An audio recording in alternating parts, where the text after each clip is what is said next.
Pendant longtemps, j'ai cru que je n'étais pas douée pour la relation amoureuse. Je portais en moi cette croyance que je ne savais pas aimer, que j'avais un cœur de pierre. La relation amoureuse était pour moi une source de danger, d'enfermement, de perte de liberté. Et je ne comprenais pas pourquoi l'autre venait sans cesse réveiller mes blessures. J'avais du mal à comprendre ses comportements, j'avais du mal à comprendre mes propres réactions.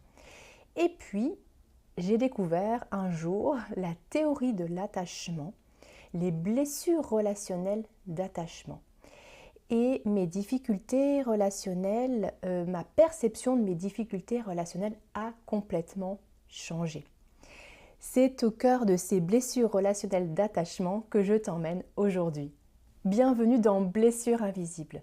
Je suis Maud, thérapeute somatique et praticienne en constellation familiale.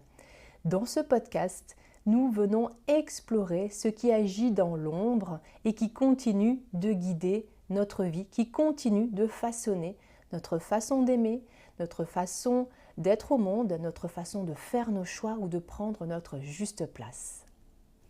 Alors, qu'est-ce que l'attachement et comment ces liens d'attachement vont venir façonner notre façon de rentrer en relation? L'attachement, c'est un besoin humain. Dès notre naissance, nous dépendons de l'adulte qui prend soin de nous. Nous avons besoin d'être nourris, protégés, encouragés, soutenus, réconfortés, câlinés, rassurés, accompagnés. Les liens d'attachement sont en réalité les premiers liens émotionnels, relationnels que nous développons avec les personnes qui prennent soin de nous. Ce sont ces liens qui vont poser les bases de notre façon d'être en relation avec les autres et avec le monde tout au long de notre vie. Et ceci à travers des milliers d'interactions au quotidien. Notre système nerveux apprend progressivement à répondre à une question essentielle. Suis-je en sécurité dans la relation ? À travers nos premières relations, nous construisons donc inconsciemment une vision de nous-mêmes, des autres et du monde. Nous apprenons à répondre à 3 grandes questions. Qui suis-je ? Suis-je digne d'amour ? Ai-je de la valeur ? Qui sont les autres ? Puis-je leur faire confiance ? Seront-ils là quand j'aurai besoin d'eux ? Comment fonctionne le monde ? Est-il plutôt sécurisant ou dois-je constamment rester sur mes gardes ? Ces apprentissages commencent très tôt dans l'enfance et particulièrement pendant les premières années de notre vie où le cerveau est extrêmement malléable et sensible aux expériences relationnelles. Et contrairement à ce que l'on entend parfois, tout ne se joue pas avant 3 ans. Pas d'inquiétude. Bien sûr, ces premières années de notre vie sont déterminantes, mais notre attachement continue d'évoluer tout au long de notre vie. Et ça, c'est plutôt une bonne nouvelle. Nos expériences amoureuses, nos amitiés, certaines rencontres, la parentalité, les épreuves que nous traversons ou encore le travail thérapeutique peuvent venir renforcer, fragiliser ou transformer notre manière d'être en relation.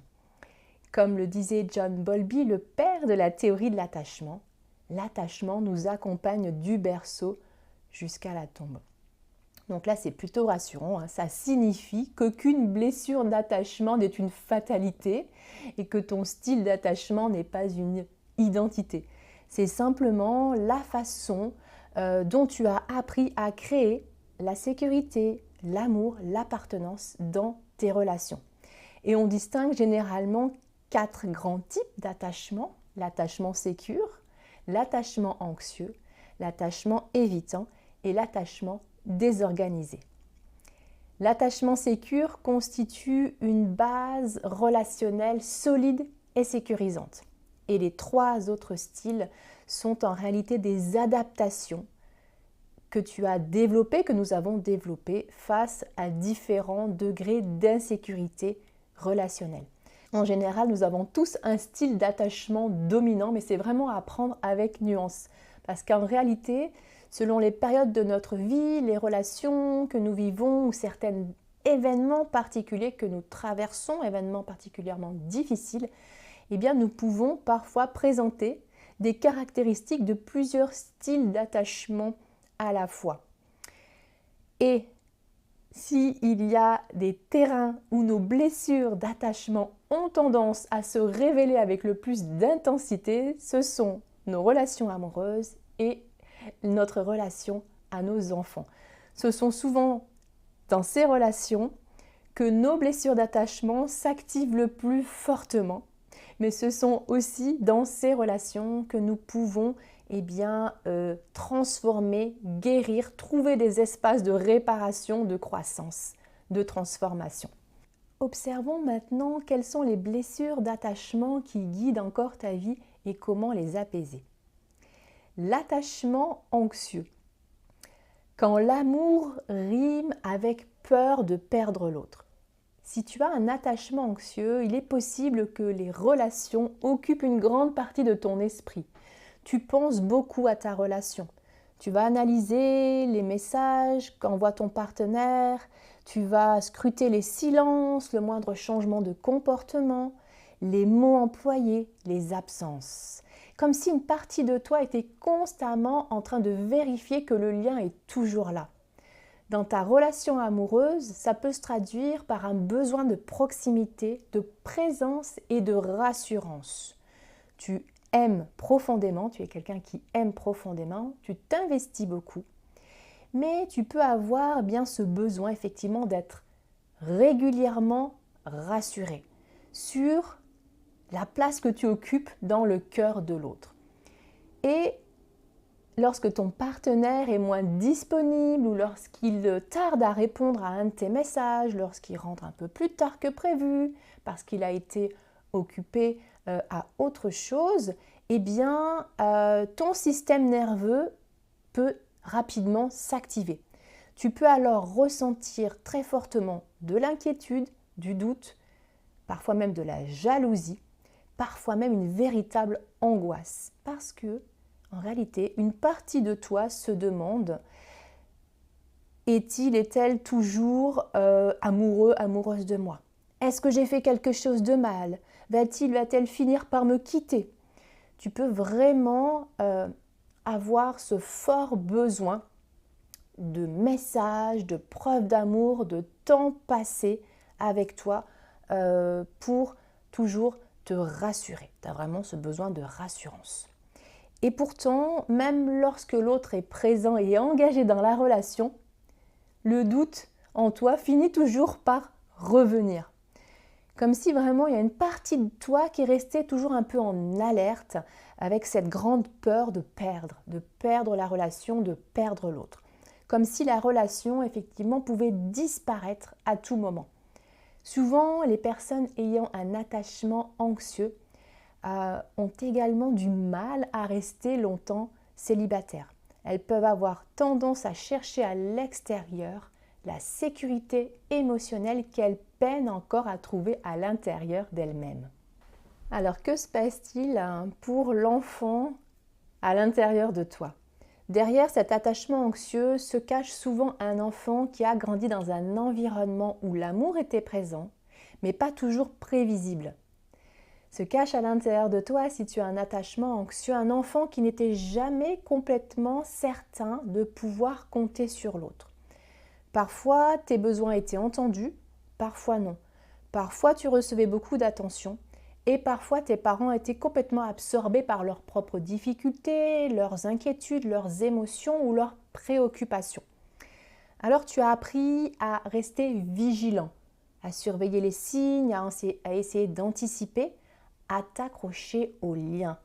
Alors ce que cet enfant en toi, qui s'active encore aujourd'hui, essaye de te dire, ça va être des phrases comme « rassure-moi »,« dis-moi que je compte pour toi »,« dis-moi que tu ne vas pas m'abandonner »,« dis-moi que je suis aimable même lorsque l'autre n'est pas disponible ».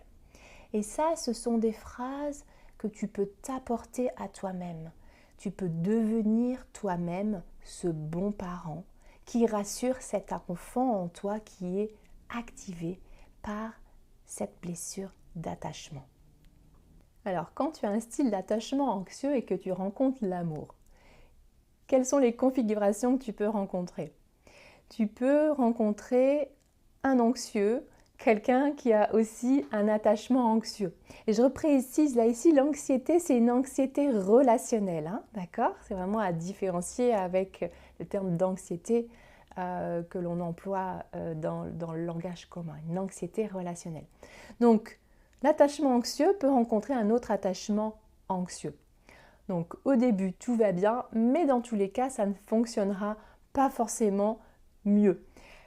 Le plus fréquent, et je vais m'intéresser à la combinaison, on va dire la plus fréquente, c'est quand tu as un attachement anxieux et que tu rencontres l'attachement évitant. C'est la combinaison la plus fréquente et c'est l'une des plus confrontantes, bien sûr. Parce que lorsque tu as un style d'attachement anxieux, tu vas rechercher la proximité. Et l'évitant va rechercher davantage de distance. L'un va avoir peur d'être abandonné, l'autre va avoir peur d'être envahi. Et plus l'anxieux se rapproche pour être rassuré, plus l'évitant peut ressentir le besoin de prendre de la distance. Et plus l'évitant s'éloigne, plus l'anxieux peut paniquer et chercher à se rapprocher davantage. Un véritable cercle relationnel qui peut alors s'installer. Pour l'anxieux, vivre avec un évitant peut être extrêmement douloureux parce que chaque besoin d'espace de l'autre peut être interprété comme un abandon. Chaque silence peut réveiller cette peur de l'abandon. Chaque retrait émotionnel du compagnon, de la compagne qui a un style d'attachement évitante peut venir toucher cette vieille blessure d'attachement. Bien évidemment, ce couple anxieux-évitant, c'est un terrain où se trouve la plus grande opportunité de croissance pour l'un et pour l'autre. Car l'évitant vient mettre la lumière à l'endroit précis où l'anxieux a besoin d'apprendre à construire davantage de sécurité en lui-même. Et l'anxieux, bien sûr, vient mettre en lumière l'endroit précis où l'évitant a besoin d'apprendre à s'ouvrir davantage à l'intimité et à la vulnérabilité. Autrement dit, et on le sait, chacun vient appuyer exactement là où l'autre est blessé. Et c'est ce qui rend parfois la relation compliquée, mais c'est aussi profondément transformateur. Et en réalité, lorsque chacun entreprend ce travail de conscience, la relation peut vraiment devenir un chemin de guérison vers davantage de sécurité intérieure et relationnelle.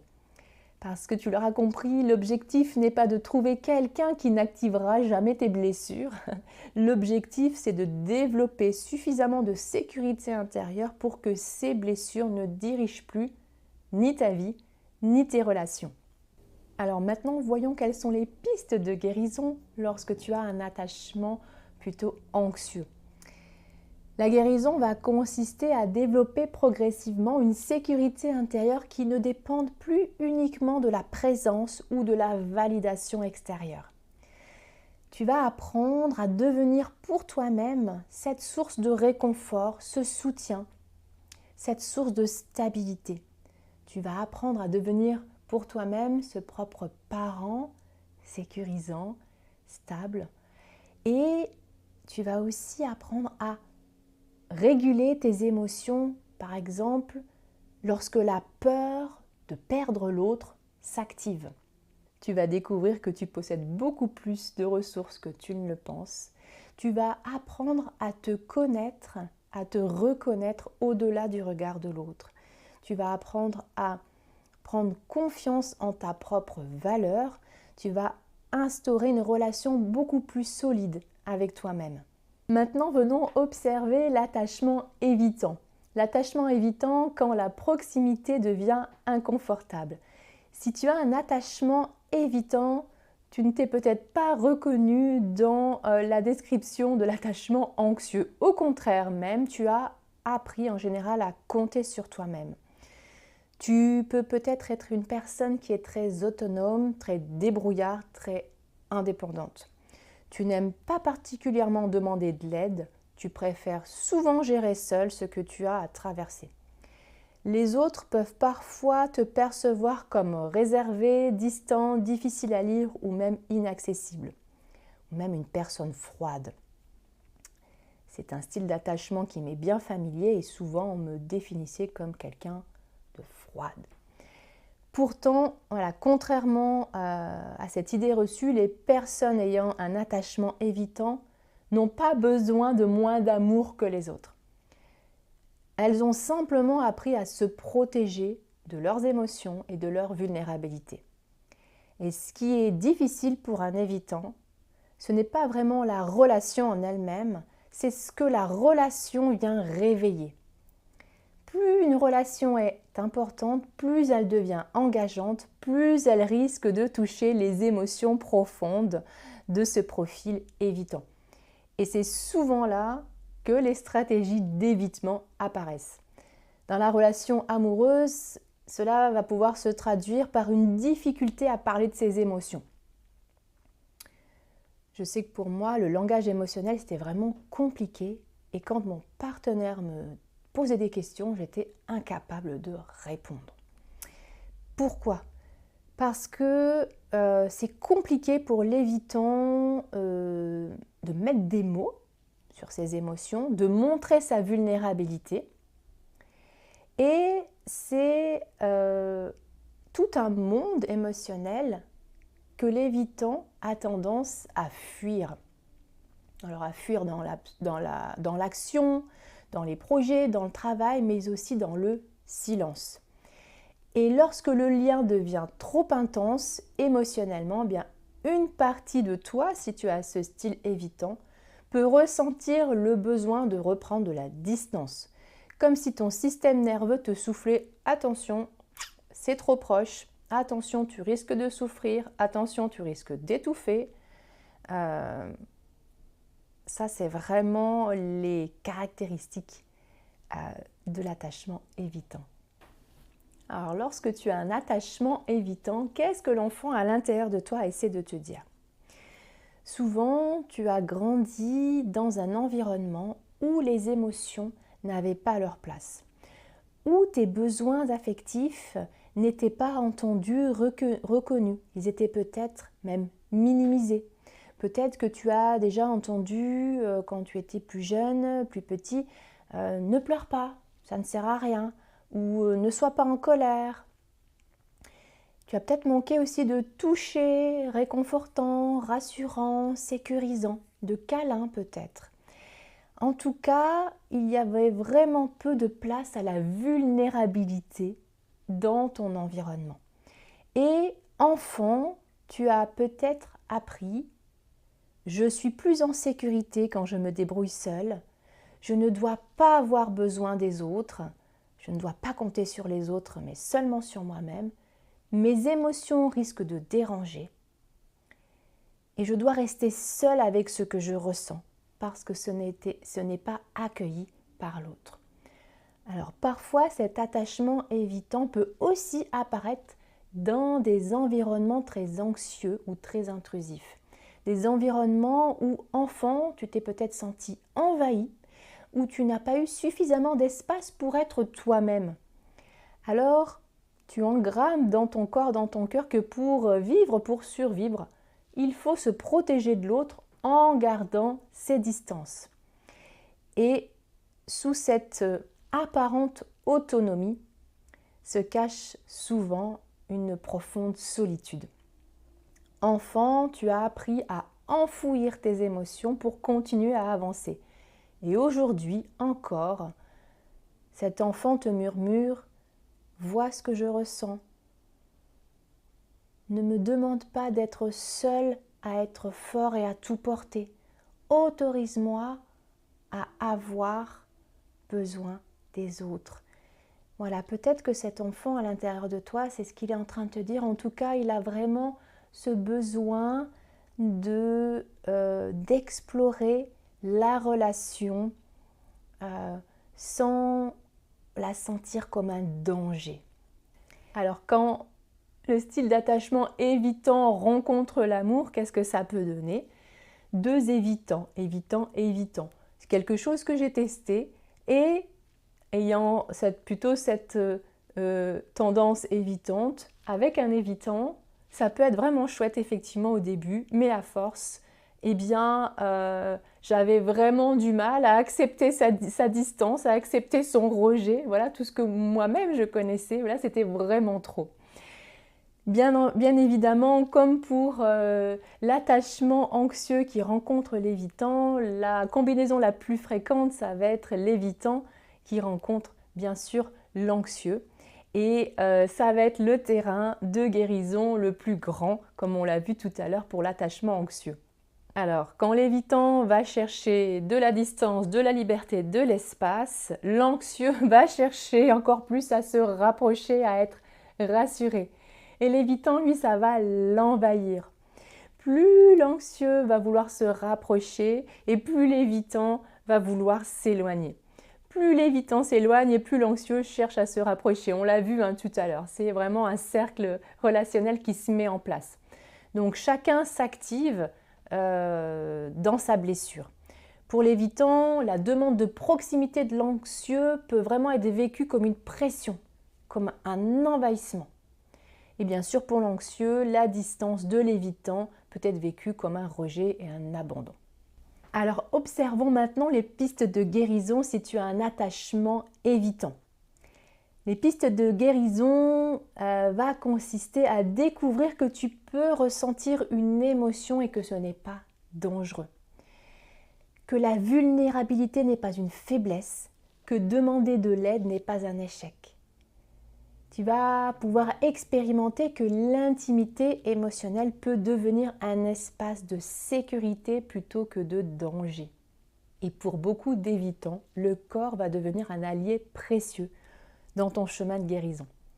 Car, comme les émotions ont été mises à distance et parfois même complètement déconnectées, le travail de reconnexion à ton corps, à tes sensations, à tes émotions va vraiment être une piste royale pour apaiser ta blessure d'attachement. Donc bien évidemment, le travail thérapeutique, les approches psychocorporelles, la respiration, le mouvement, la conscience. Toutes pratiques te permettant de revenir à tes sensations vont vraiment t'apporter un soutien précieux. Donc observons maintenant l'attachement désorganisé. L'attachement désorganisé ou quand le lien est ce que tu désires le plus et ce qui te fait le plus peur à la fois. L'attachement désorganisé est un style d'attachement un peu plus rare, mais c'est souvent celui qui cause le plus de difficultés à traverser et à vivre. Si tu as un attachement désorganisé, il est possible que tu te sois reconnu à la fois dans l'attachement anxieux et à la fois dans l'attachement évitant. C'est comme si tu oscillais constamment entre ces deux styles opposés d'attachement. Une partie de toi veut profondément être aimée, être rassurée, être proche, être en lien, et une autre partie veut s'éloigner, se protéger, se méfier. Tu peux avoir besoin de quelqu'un avec une immense intensité et tu peux ressentir le besoin de prendre la distance quelques heures ou quelques jours plus tard. Tu peux avoir cette peur d'être abandonné, mais aussi cette peur d'être envahi, cette peur d'être rejeté, mais aussi cette peur d'être seul. Et cette contradiction intérieure peut être extrêmement épuisante. Donc, dans la relation amoureuse, ça crée souvent beaucoup de confusion pour toi, mais aussi pour la personne qui partage ta vie. Car elle peut parfois avoir l'impression de ne jamais savoir sur quel pied danser. Un jour, tu as besoin de proximité, le lendemain, tu sembles vouloir de la distance. Un jour, tu cherches du réconfort et le lendemain, tu repousses l'aide qu'on essaie de t'apporter. À l'intérieur, cela s'accompagne souvent d'une profonde insécurité à l'intérieur de toi, d'un doute permanent sur ta valeur, sur ta place, sur ton droit d'exister. Et derrière cette instabilité, il y a souvent une émotion centrale, la peur. Parfois même une véritable terreur, une peur profonde d'être rejeté, abandonné, humilié, maltraité ou blessé à nouveau. Alors quand tu as un attachement désorganisé, qu'est-ce que l'enfant en toi essaye de te dire ? Derrière l'attachement désorganisé se cache souvent un enfant qui a vécu des expériences particulièrement difficiles. Un enfant qui n'a pas seulement manqué de sécurité, mais qui a aussi été blessé précisément là où il aurait dû être protégé. Les personnes ayant développé un attachement désorganisé ont souvent grandi dans des environnements marqués par un chaos émotionnel, de la négligence, de l'imprévisibilité, des violences verbales, parfois même des violences physiques, ou simplement au cœur d'une accumulation d'expériences qui ont profondément fragilisé ton sentiment de sécurité. L'enfant en toi, il s'est retrouvé alors face à un paradoxe impossible. La personne qui devait être la source de sécurité est aussi celle qui me fait peur. La personne vers laquelle je devrais pouvoir courir lorsque je souffre devient aussi celle dont je dois me protéger. Donc, comment construire un sentiment de sécurité dans ces conditions? Comment savoir s'il faut s'approcher ou s'éloigner? Comment faire confiance lorsque le lien lui-même est devenu source de danger? Voilà, cet enfant en toi a peut-être grandi avec une immense confusion intérieure et souvent avec cette blessure profonde de valeur personnelle, comme s'il portait en lui cette croyance, ces croyances: je ne compte pas, je ne mérite pas d'être aimé, je suis de trop, quelque chose ne va pas chez moi. Ce que cet enfant essaie souvent de te dire est: aide-moi à me sentir en sécurité. Montre-moi que le lien peut exister sans danger. Montre-moi que je peux être aimé sans avoir besoin de me méfier. Alors quand ton style d'attachement désorganisé va rencontrer l'amour, voilà ce que cela peut donner.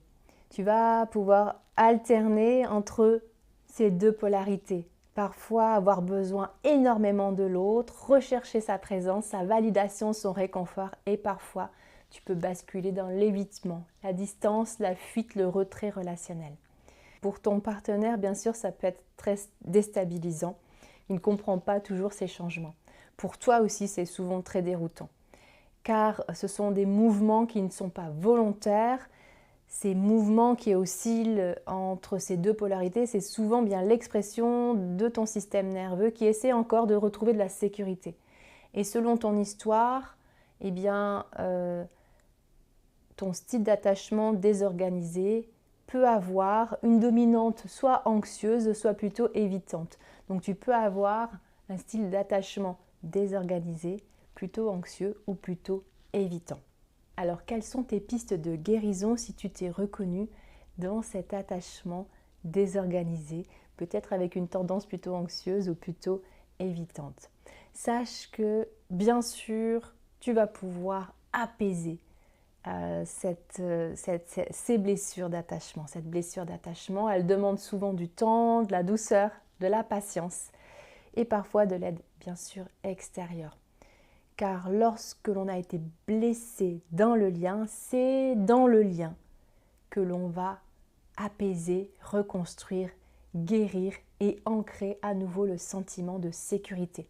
Donc l'étape première va consister à reconnaître que tu n'es pas seul à porter tout ça, que tu peux recevoir du soutien, que tu peux t'autoriser à demander de l'aide et à découvrir progressivement que tu peux expérimenter des relations où il y a de la sécurité avec des personnes qui sont fiables.